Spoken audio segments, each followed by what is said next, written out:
In the spring of 1889, in a room with iron bars on the windows and a view of a walled garden, a man who had already failed at almost everything sat painting irises. The flowers grew wild just beyond the wall, purple and blue and white, their petals curving like flames. He worked quickly, loading his brush with paint straight from the tube, building the surface thick enough that it caught the light. The flowers were not symbols. They were not metaphors for his suffering or his hope. They were irises, and he was painting them because they were there, because the light was good, because he had canvas and paint and hands that could still hold a brush, and because if he did not paint, he would have nothing at all. His name was Vincent van Gogh. He was 36 years old. He had been painting seriously for less than 10 years. He had sold one painting in his life to a friend for 400 francs. He was living in an asylum in the south of France, having admitted himself after cutting off part of his left ear with a razor in a furnished room in Arles 4 months earlier.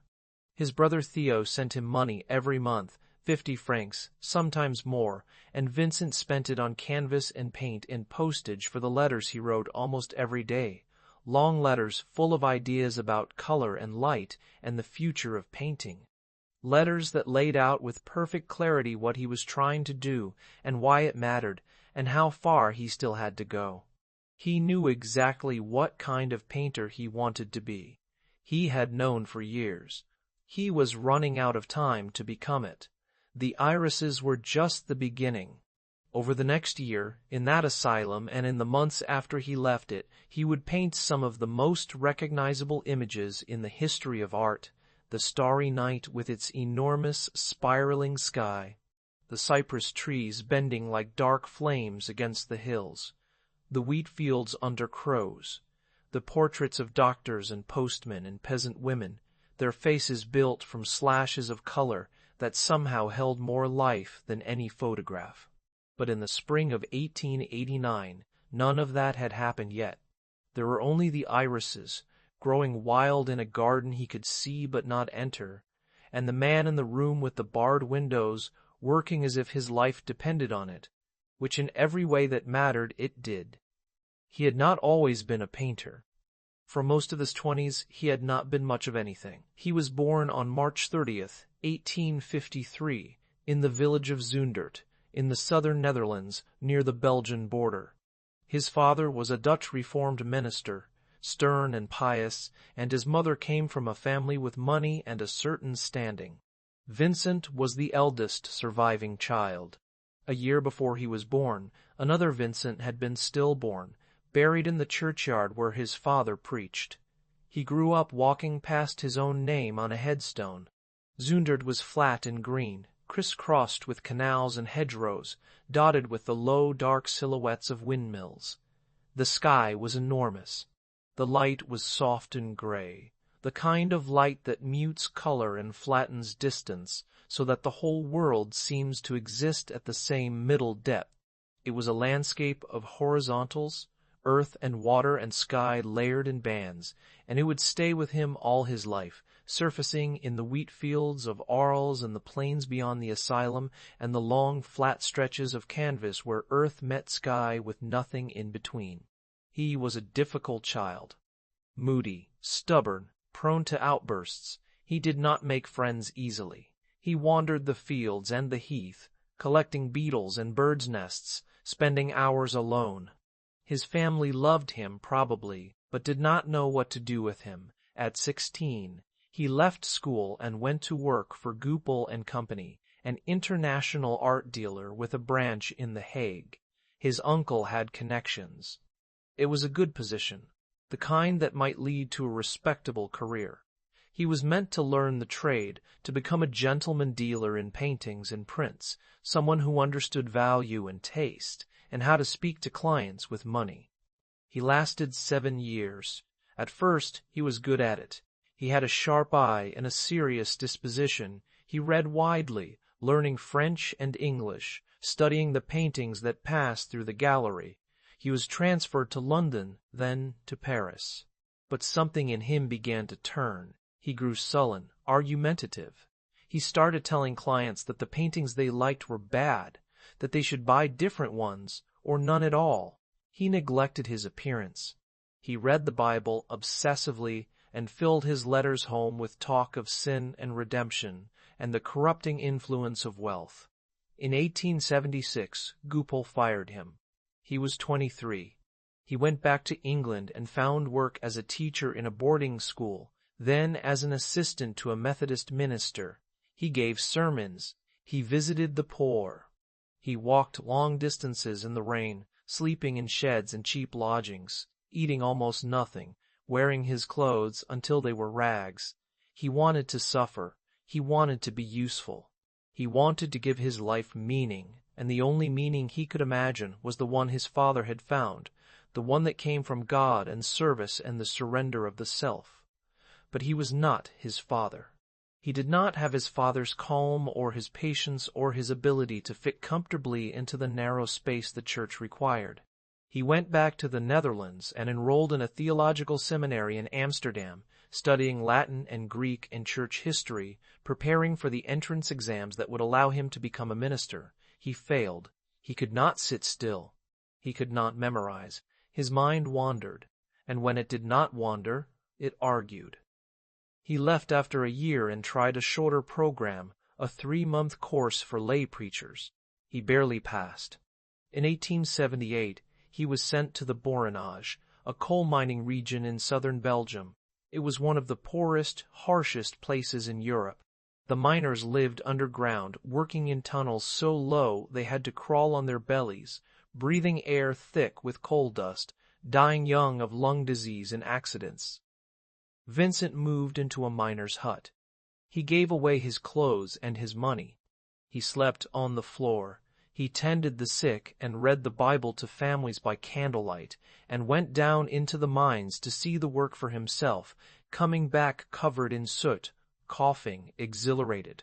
He wanted to live as Christ had lived, among the lowest and the poorest, giving everything. The church dismissed him. They said he was too zealous, too extreme, that he was making a spectacle of himself. He stayed anyway. He had nowhere else to go. He wandered the mining towns, drawing in cheap sketchbooks, copying prints, trying to make sense of what he had seen. He drew the miners going to work before dawn, their faces gaunt and dark, their bodies bent under the weight of sacks and tools. He drew the women hauling coal in baskets, the children playing in the slag heaps, the rows of cramped brick houses under a sky that was always gray. He was not good at it yet. The figures were stiff, the proportions uncertain, but he kept going. He filled page after page. He did not know what else to do. It was in the Borinage that something shifted. He had tried to be a preacher, a teacher, a dealer, a servant of God, and he had failed at all of it. But he could draw. It was the only thing that gave him any peace. In his letters to Theo, who was now working for Goupil in Paris and sending Vincent money to survive, he began to write about becoming an artist. Not a gentleman artist, not someone who painted pretty landscapes for bourgeois drawing rooms, but someone who made pictures of real life, of work and suffering and the dignity of ordinary people. He wanted to make art the way Millet had, the way Rembrandt had, art that mattered, that spoke to something true. Theo did not discourage him. Theo did not discourage him. Theo never did. He sent more money. He sent art supplies. He sent reproductions of paintings and advice about technique and encouragement when Vincent doubted himself, which was often. The letters between them became a lifeline, a conversation that would last the rest of Vincent's life. Theo was 4 years younger, steadier, more practical, but he believed in Vincent in a way no one else did. He believed that Vincent had something to say, even when Vincent could not say it yet, even when the drawings were clumsy and the ideas half-formed and the future seemed impossible. In 1880, Vincent moved to Brussels to study drawing formally. He enrolled in the academy but left after a few months. He could not tolerate the rigid exercises, the emphasis on copying plaster casts and classical models. He wanted to draw from life, from the streets, from the working people he had lived among in the Borinage. He moved back to his parents' house in Etten, a small village where his father had taken a new post. He was 27 years old. He had no income, no prospects, no clear path forward. He drew every day. He copied prints obsessively. Millet above all. Jean-François, the French painter who had spent his life making images of peasants sowing fields, reaping grain, bending over the earth. Millet's figures were monumental, solemn, almost biblical. They were not romanticized. They were not picturesque. They were working people, and Millet painted them as if their labor was sacred, as if the act of sowing seed or gathering sheaves was as worthy of attention as any saint or king. Vincent copied Millet's compositions line for line, trying to understand how the figures held their weight, how the space around them breathed, how a single gesture could carry the whole meaning of a life. He read books on anatomy and perspective. He studied Bargues's drawing course, working through the exercises, training his hand to see proportion and structure. He drew farmers in the fields, diggers, woodcutters, people at work. The figures were still awkward, but they had a certain gravity, a weight that came not from technical skill, but from the intensity of his attention. He was learning to see. He was learning to make the hand follow the eye, to translate what he felt into marks on paper. It was slow, frustrating work. He knew he was behind, that he should have started years earlier, that most artists his age had already been trained. But he kept going. He had nothing else. In the winter of 1881, he fell in love with his widowed cousin, Guy Voss, who was visiting the family.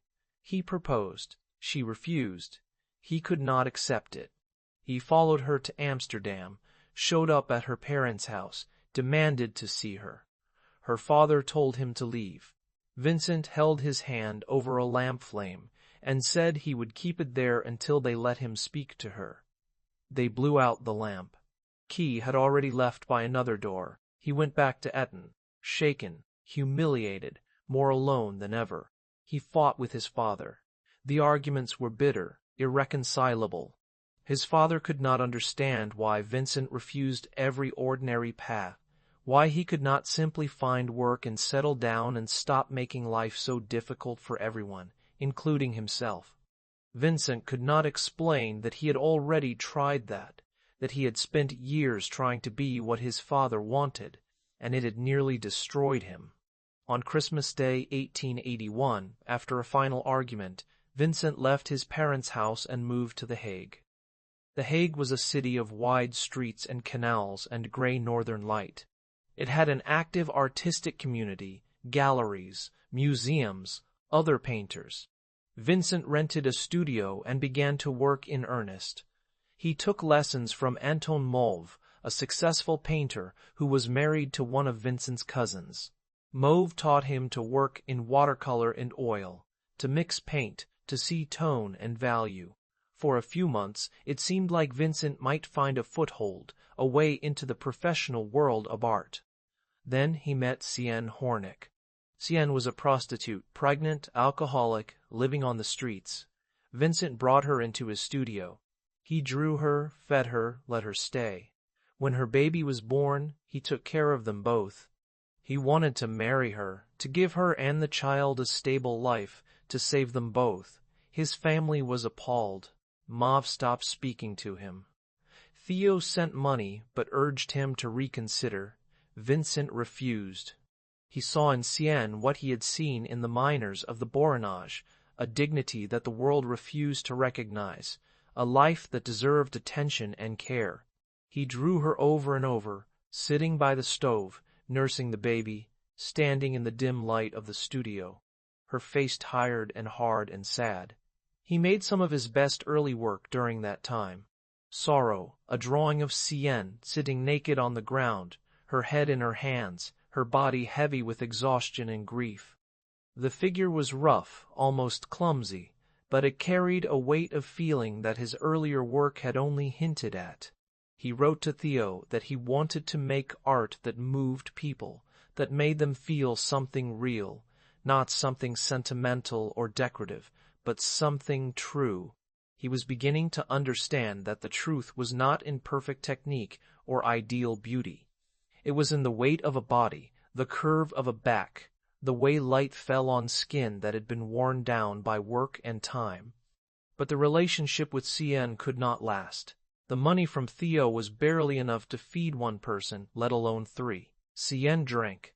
They fought. Vincent was isolated, cut off from other artists, struggling to make progress in his work.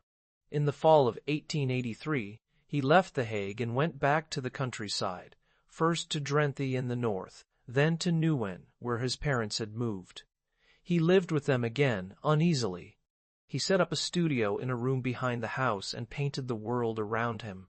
Nieuwenen was a small village, rural and poor.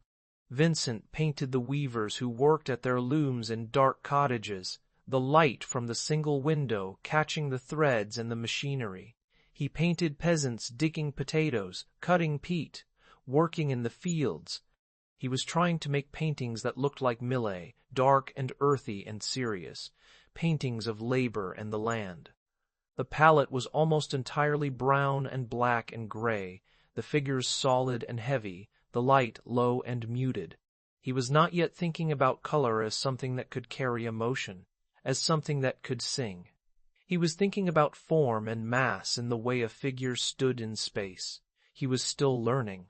In April of 1885, his father died suddenly of a stroke.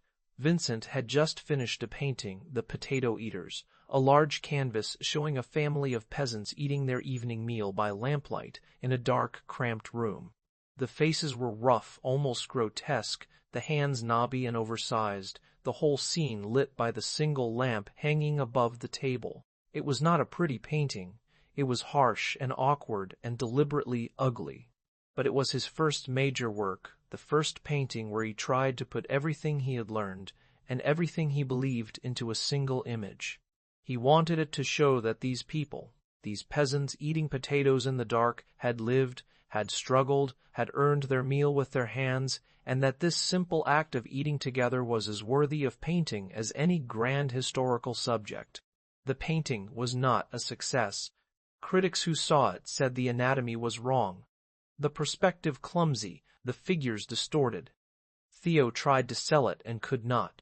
Vincent defended it fiercely in his letters, arguing that the roughness was intentional, that he was not trying to make a pretty picture, that he was trying to show life as it was, not as people wished it to be.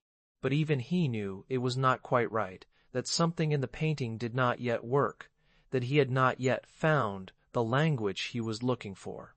He stayed in Neuen through the summer and fall of 1885, painting and drawing, filling sketchbooks with studies of hands and heads and figures at work.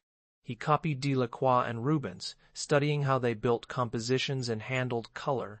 He was beginning to think about color more carefully, to wonder if there was a way to use it not just to describe things as they appeared, but to make them feel a certain way, to give them a mood or a charge that went beyond representation. But he was still working in the dark Dutch palette, browns and grays and blacks, the colors of earth and smoke and shadow. In November, he left for Antwerp. He enrolled in the academy there, but the experience was no better than it had been in Brussels. The teachers criticized his work, told him he needed to go back to basics, to draw plaster casts and study classical proportions. He ignored them. He spent his time in the city, visiting museums, looking at Rubens's paintings in the cathedral, walking the docks and the working-class neighborhoods, drawing from life. He was running out of money. He was eating poorly, smoking too much, growing thin and weak. In February of 1886, he left for Paris. Theo was living in Montmartre, working for Busson and Valadon, a successor firm to Goupil. Vincent moved into his apartment without much warning. It was not an easy arrangement. The apartment was small, and Vincent was difficult to live with, moody and demanding and obsessive about his work, but Theo made space for him. He always did. And Paris was the center of everything that mattered in art at that moment. The Impressionists had held their last group show just a few months before Vincent arrived. Monet and Renoir were painting landscapes that shimmered with light and color. Seurat had just finished a Sunday afternoon on the island of La Grande Jatte, a vast shimmering canvas built from thousands of tiny dots of pure color, placed side by side so that the eye mixed them from a distance. Cézanne was in the south, painting Mont Sainte-Victoire over and over, trying to find a way to paint the structure of the world, not just its appearance. Gauguin was beginning to move away from Impressionism toward something flatter, more symbolic, more strange. Vincent absorbed it all. He visited galleries and exhibitions, studied the new paintings, met other artists. He saw Japanese woodblock prints for the first time, prints by Hiroshige and Hokusai, images of actors and courtesans in landscapes rendered in flat plains of bright color with bold outlines, compositions that were asymmetrical and cropped and utterly unlike anything in the Western tradition. He bought prints from a small shop and pinned them on the walls of the apartment. He copied them, trying to understand how they worked, how they made space and light and movement with so few elements. He started painting differently. The dark Dutch palette began to lighten. He painted flowers, still lifes, the view from the apartment window. He experimented with the short, broken brushstrokes of the Impressionists, trying to capture the flicker of light on surfaces.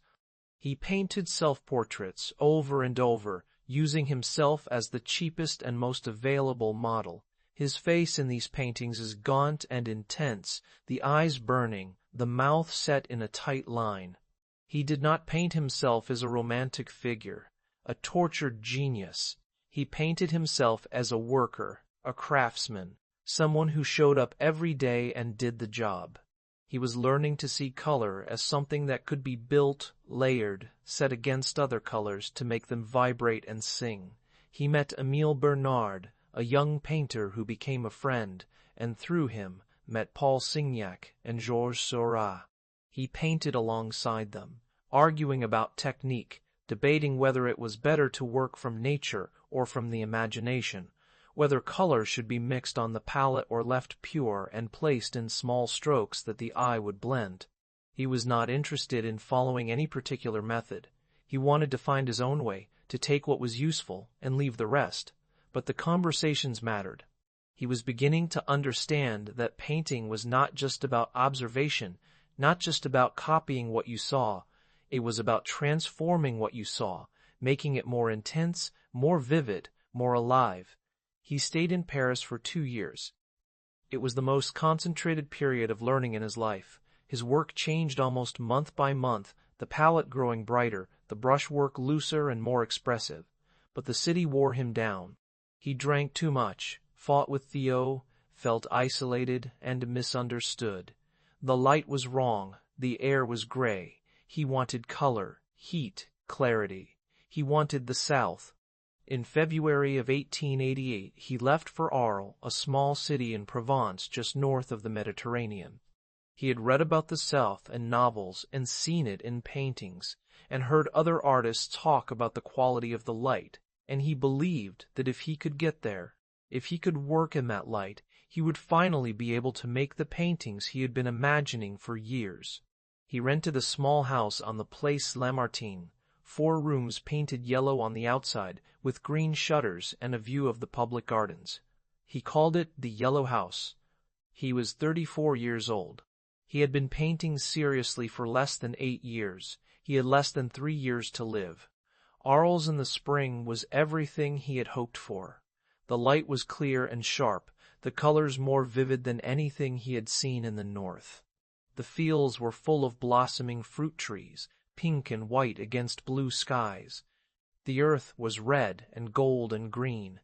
The sky was not the soft gray of the Netherlands or the hazy silver of Paris. It was a deep, luminous blue, so pure and intense it seemed to vibrate. He painted it all: the orchards in bloom, the wheat fields, the bridges over the canals, the town itself with its medieval walls and its Roman arena and its narrow streets baking in the sun. He worked faster than he ever had. He painted outside, carrying his easel and canvases and a box of paints, setting up in the fields or by the riverbank or on the edge of town, working quickly before the light changed. He used thick paint, applied with rapid, decisive strokes, building the surface so that it caught the light and cast shadows, so that the paint itself became a physical thing, not just a representation of something else. He started using pure color, unmixed or barely mixed, straight from the tube, yellow next to blue, orange next to green, red next to violet.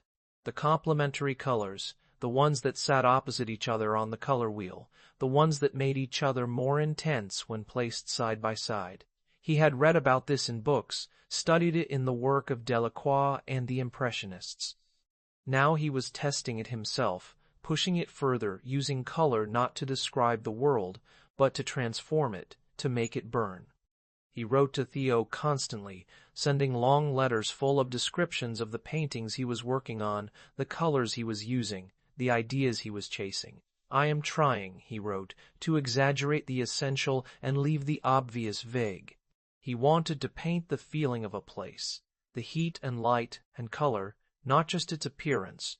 He wanted to use color the way a writer used words, to build emotion and mood, to make the viewer feel something that went beyond simple recognition. He was developing a theory of painting, not from books or teachers, but from the work itself, from the daily practice of standing in front of a canvas and trying to make it sing.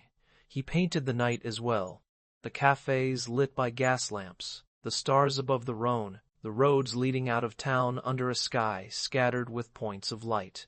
He was fascinated by the problem of painting darkness, of making the night visible without washing it out, without turning it into day.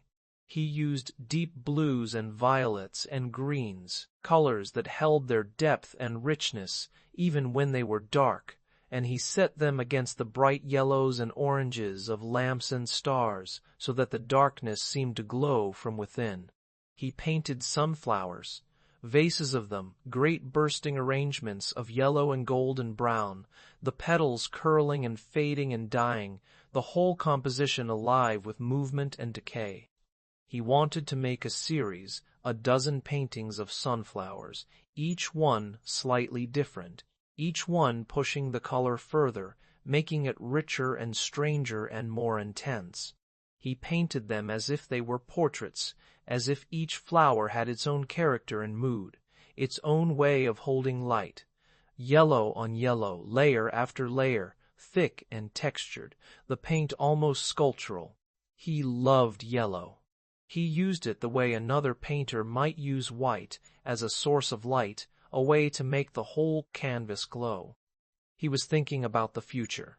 He wanted to start a community of artists in the South, a kind of cooperative where painters could live and work together, share ideas, support each other, make something that would outlast them.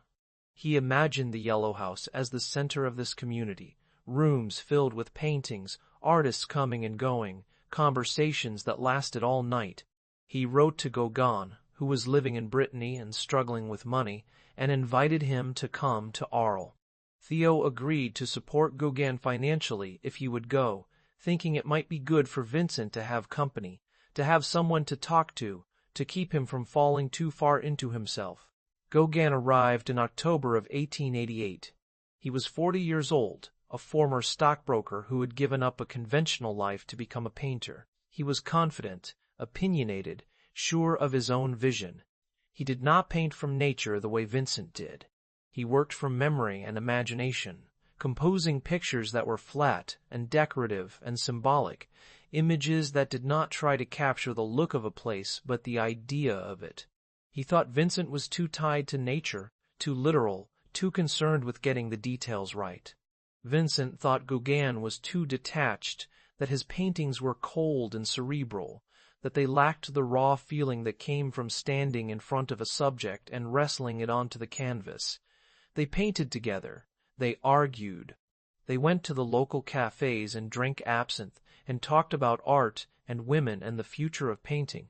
For a while it seemed like it might work, like the Yellow House might become what Vincent had imagined.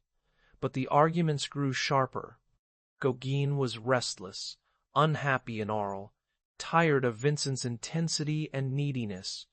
Vincent could feel it slipping away, the dream of the community, the hope that he might not have to work alone. He was drinking more, sleeping less, pushing himself too hard. On December 23rd, after a final argument, Vincent threatened Gauguin with a razor. Gauguin left the house and spent the night in a hotel. Vincent went back to the yellow house and used the razor to cut off part of his left ear. He wrapped the severed piece in newspaper, walked to a nearby brothel, and handed it to a woman there, telling her to keep it safe. Then he went home, bleeding, and collapsed. The police found him the next morning and took him to the hospital. Gauguin left Arles immediately and never saw Vincent again. Vincent spent 2 weeks in the hospital. When he was released, he went back to the yellow house and tried to keep working. But the people of Arles were frightened. They petitioned the mayor to have him committed. In February, the police evicted him.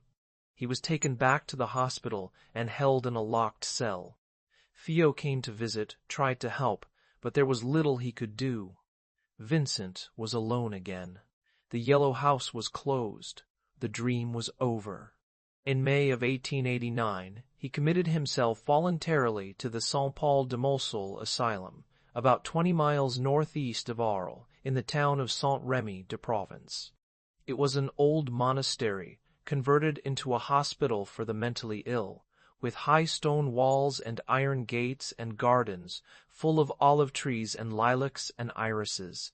He was given a room with barred windows and a view of the garden. He was allowed to paint, to walk in the garden, to go outside with an attendant when he felt well enough. He had attacks, episodes where he could not work or think clearly, where the world became unbearable and strange. Between the attacks, he painted. He painted the garden, the irises, the lilacs, the olive trees with their twisted trunks and silver leaves.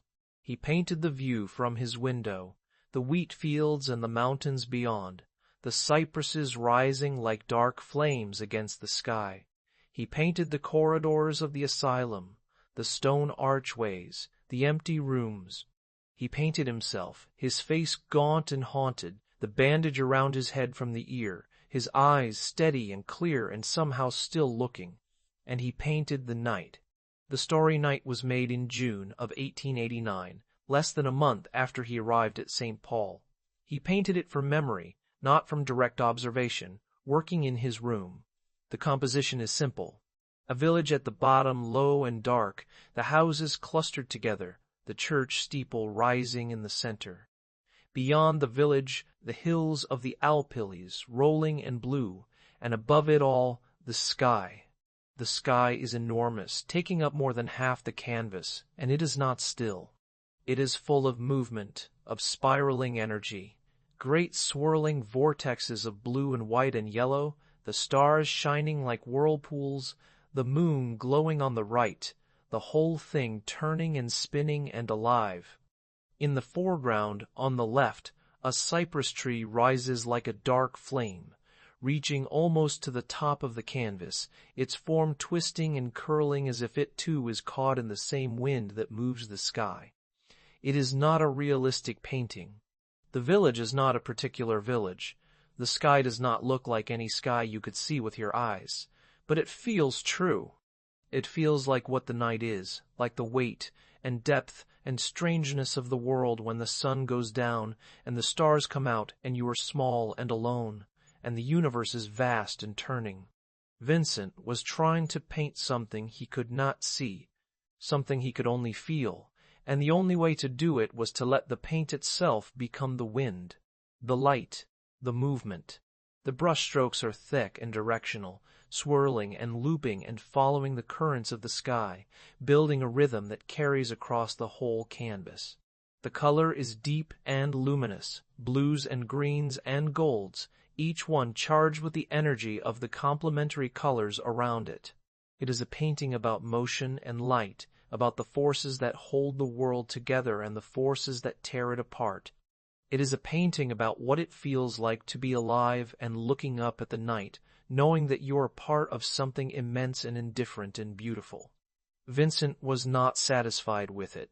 He wrote to Theo that it was a failure, that he had worked from the imagination rather than from nature, and that it showed. He thought it was too abstract, too strange, that it lacked the groundedness of his best work.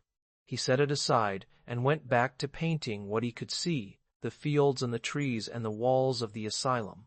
But the Starry Night did not need his approval. It had already become what it was, a painting that would outlive him and outlive everyone who saw it in his lifetime, a painting that would become one of the most recognized images in the world, reproduced on posters and mugs and t-shirts, reduced to decoration and kitsch, and yet still somehow retaining its power, its strangeness, its refusal to be anything other than what it is. He stayed at St. Paul for a year. He had several more attacks, periods where he could not paint, where he was confined to his room, where the world became unbearable. But between the attacks, he worked. He painted more than 150 canvases during that year, an astonishing output given the circumstances. He painted the seasons, the spring fields full of flowers, the summer wheat turning gold, the autumn olive harvest, the winter rain. He painted cypresses, those dark, twisted trees that seemed to him like living flames reaching up toward the sky.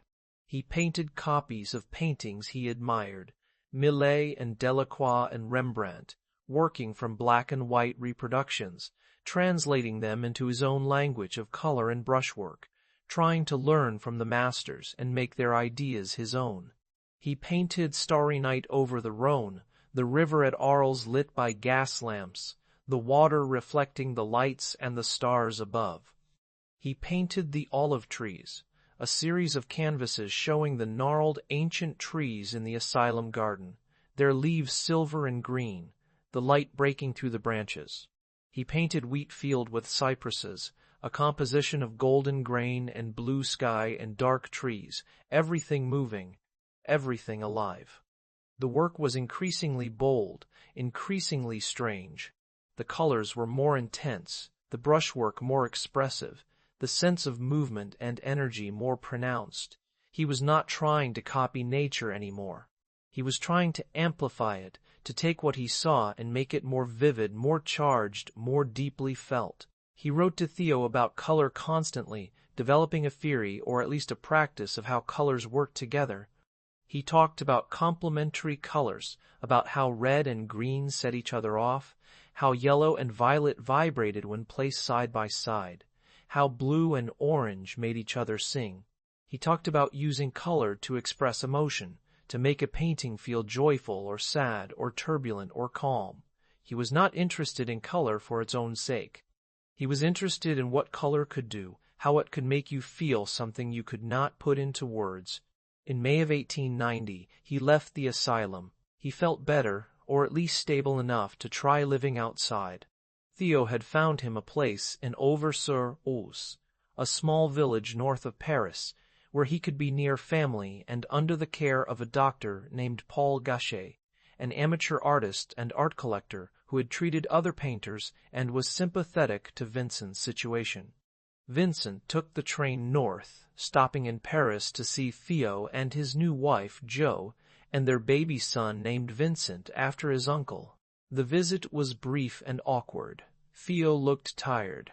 He was struggling with his health, with his job, with the constant financial strain of supporting Vincent and his own growing family. Vincent could see it. He felt it like a weight, the burden he had been all his life. He arrived in Auvers in late May. The village was small and quiet, full of thatched cottages and wheat fields and gardens. Dr. Gachet lived in a large house on a hill, surrounded by paintings and prints and cats. He was eccentric, melancholy, kind. He told Vincent to keep painting, that it was the best medicine. Vincent set up a room in a small inn and began to work. He painted furiously. He painted the village, the church with its blue roof and narrow windows, the houses along the main street, the gardens bursting with flowers. He painted the wheat fields stretching out around the village, vast and golden and restless, the sky above them heavy and turbulent. He painted portraits. Dr. Gachet sitting at a table with a foxglove plant in front of him, his face sad and thoughtful, his eyes distant. A young woman at a piano, her back to the viewer, the room around her sketched in rough, abbreviated strokes. The daughter of the innkeeper, a girl named Adeline Revue, sitting in a blue dress, her face serious and calm. The paintings from Auvers are different from anything he had done before. The brushwork is even more expressive, the strokes longer and more rhythmic, moving across the canvas in waves, building a surface that seems to pulse and breathe. The colors are still vivid, but there is something darker in them now, a heaviness, a sense of pressure. The skies are not the clear, luminous blues of Arles. They are dense and swirling, full of weight and motion, pressing down on the land below. The wheat fields seem to sway and bend under an invisible wind. The houses and trees and roads are painted with a kind of urgency, as if he was trying to get it all down before something gave way. He painted wheat field with crows in July, a large canvas showing a field of golden wheat under a dark, stormy sky. A path runs through the center of the field, then splits into three, leading nowhere in particular. Black crows are flying above the wheat, scattered across the sky, their forms rough and abbreviated, more suggestion than detail. The whole composition feels unstable, turbulent, as if the world is coming apart. The colors are vivid but discordant, the yellows and blues and greens clashing rather than harmonizing, the brushstrokes violent and rapid, as if painted in a single desperate session. It is a painting of dread and beauty, of a world that is too much to bear and too vivid to look away from. On July 27, 1890, Vincent went out into the fields behind the village with a revolver.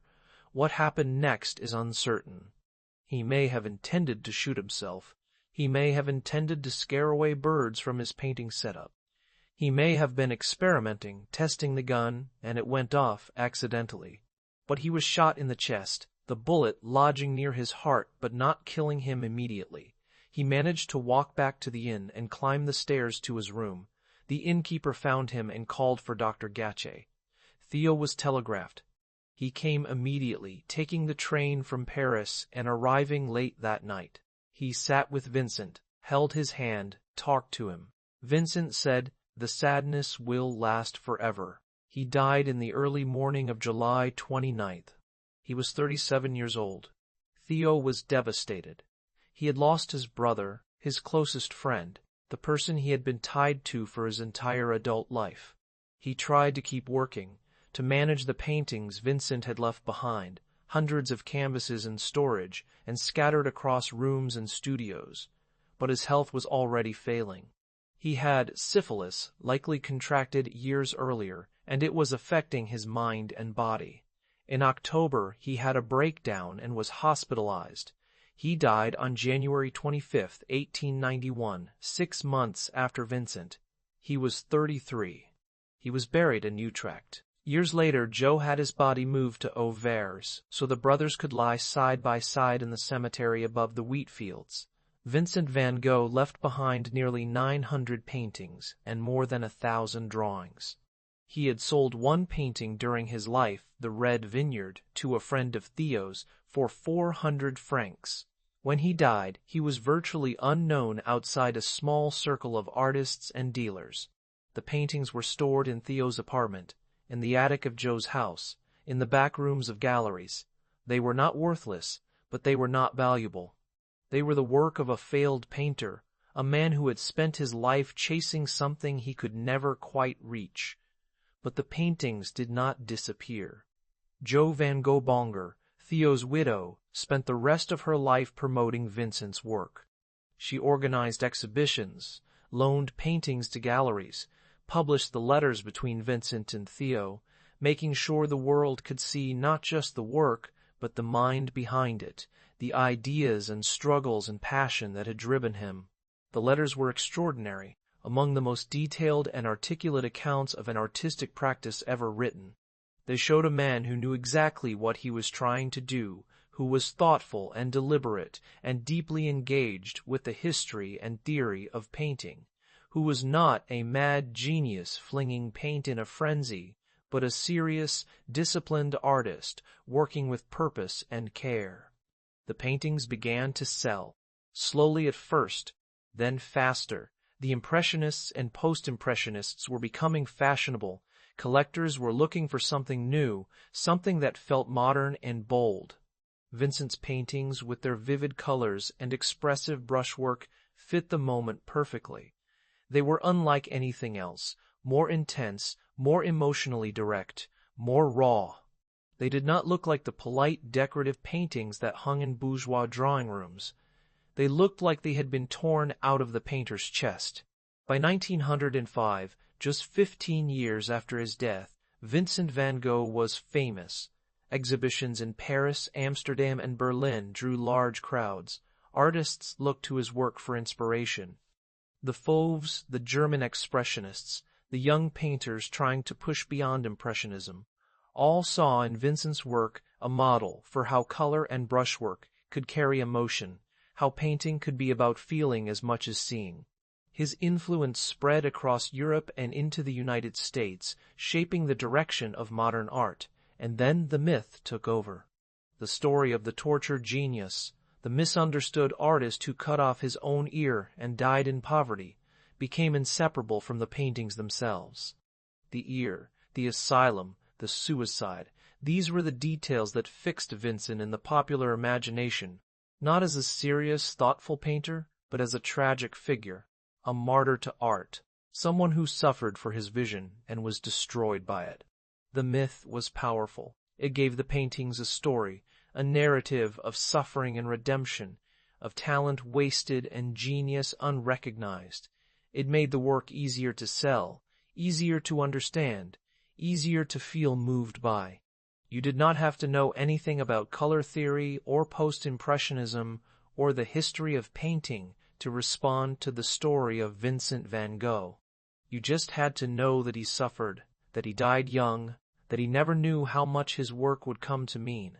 The myth was also misleading. It suggested that Vincent was a wild, untrained visionary, painting in a fever, guided by instinct and madness rather than thought and discipline. But the letters make clear that he was none of those things. He was deliberate and studious. He read widely, studied the masters, thought deeply about what he was trying to achieve and how to achieve it. He was not painting in a blind frenzy. He was testing ideas, solving problems, building a body of work, one canvas at a time. The intensity of the paintings came not from madness, but from concentration, from the daily practice of standing in front of a blank canvas and trying to make it sing. But the myth was useful. It turned Vincent van Gogh into a symbol, a figure that represented the idea of the artist as outsider, as someone who sees what others do not, who pays a price for that vision, who creates something of lasting value that the world only recognizes too late. It was a story the 20th century wanted to believe. It justified the artist's suffering, made it noble, made it necessary, and it made the paintings priceless. By the late 20th century, Vincent's work was among the most valuable in the world. In 1987, his painting Sunflowers sold at auction for nearly $40 million. In 1990, Portrait of Dr. Gachet sold for $82.5 million, the highest price ever paid for a painting at that time. The prices were staggering, absurd, divorced from any reasonable measure of value. They were a reflection of the myth as much as the work. The idea that owning a painting by Vincent van Gogh was to own a piece of that story, that suffering, that genius. The paintings themselves did not change. They remained what they had always been, images of fields and flowers and night skies, made with thick paint and bold color, and a hand that moved with purpose and care. But the context around them shifted. They became icons, symbols, objects of a kind of secular worship. The Starry Night became one of the most reproduced images in history, printed on everything from posters to coffee mugs to dorm room walls. It became so familiar that it was almost impossible to see it freshly, to look at it as a painting rather than as an image, a logo, a piece of cultural furniture. But if you can see past the myth, past the reproductions, and the market and the story of the tortured genius, the paintings still hold their power. They still do what Vincent wanted them to do. They transform the world, make it more vivid, more charged, more deeply felt. They take the ordinary, a field of wheat, a vase of flowers, a night sky, and they make it sing. They use color and form and brushwork to create a sense of presence, of life, of something happening on the canvas that is immediate and urgent and real. Vincent van Gogh wanted to make art that mattered, that moved people, that spoke to something true about the experience of being alive. He wanted to paint the beauty of the world and the difficulty of the world, the labor and the light, the sadness and the stars. He wanted to make paintings that honored the people he had lived among, the miners and the weavers and the peasants, and the places he had loved, the fields and the gardens and the wide, indifferent sky. He did not want to be a genius. He wanted to be a painter, a good painter, someone whose work would last. He did not live to see it. He died believing he had failed, that he had spent his life chasing something just out of reach, that he had been a burden to his brother and a disappointment to his family, and a curiosity to the few people who saw his work. But the work did not need his belief. It was already what it was. It was already transforming the world, one canvas at a time, one brushstroke at a time, one field and one flower and one night sky at a time. It was already doing what he had set out to do, even if he could not see it, even if he never would. The wheat fields are still there, in Auvers, in Orel, in the flat country around Nuan. The cypress trees still rise like flames against the sky. The night still comes, and the stars still turn, and somewhere, in a museum or a private collection or a storage room, the paintings are still there, waiting to be seen. They are not perfect. They are rough and uneven, painted quickly, sometimes clumsily, by a man who was always running out of time and money and hope. But they are alive. They are more alive than most paintings have any right to be.